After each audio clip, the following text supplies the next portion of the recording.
Avant que tout le monde connaisse les paroles des grands succès d'Harmonium, Serge Fiori et son groupe s'arrêtaient à Rouyn-Noranda le 10 mai 1975.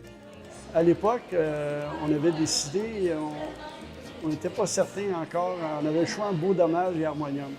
Finalement, on a opté pour Harmonium. Puis un des membres des productions Pestac, Robert Drolet, s'est pointé à Montréal, dans le quartier Outremont, négocier avec le gérant de l'époque qui était Yves Ladouceur. Puis Robert a réussi à persuader Yves Ladouceur qu'on obtienne le spectacle d'Harmonium à Rouyn-Noranda, dont c'était le lancement du disque, la 5e saison. On a été les premiers à recevoir le disque. Puis on l'a fait jouer à Radio Nord.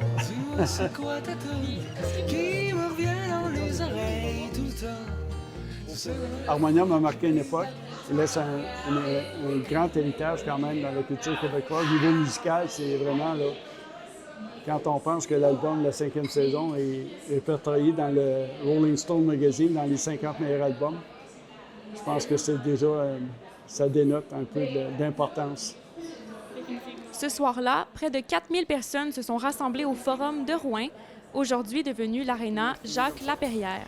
Puis, vous avez dit que vous attendiez environ une centaine de personnes au final. Quelques centaines, peut-être autour de 1000, mais pas 4000. Fait qu'on était obligé de fermer les guichets tôt parce qu'on était débordés. On n'avait pas de sécurité vraiment. On avait engagé une police, on avait payé pour 2 heures. Puis moi, je m'occupais de la sécurité à la porte arrière. On était seulement 4 en avant. Puis c'était... Finalement, on s'en est bien tiré. Fait que ça, cette affiche-là a été placardée dans toute la région. 2 tournées pour placarder en région, Amos, Val-d'Or, Lassalle. Fait que vous vous promeniez, vous installiez Oui, 2 tournées pour installer des affiches. Près de 50 ans plus tard, ce moment reste gravé dans la mémoire d'André. Voir la foule avec les briquets allumés, là, c'était... voir les gens heureux, là, et festoyer. Et aussi, on avait la responsabilité de s'occuper de gérer le spectacle quand même. Mais c'était inoubliable. Un moment, pour moi, historique. Dans ma vie, en tout cas. Élise Tessier, RNC Nouvelles, Rouyn-Noranda.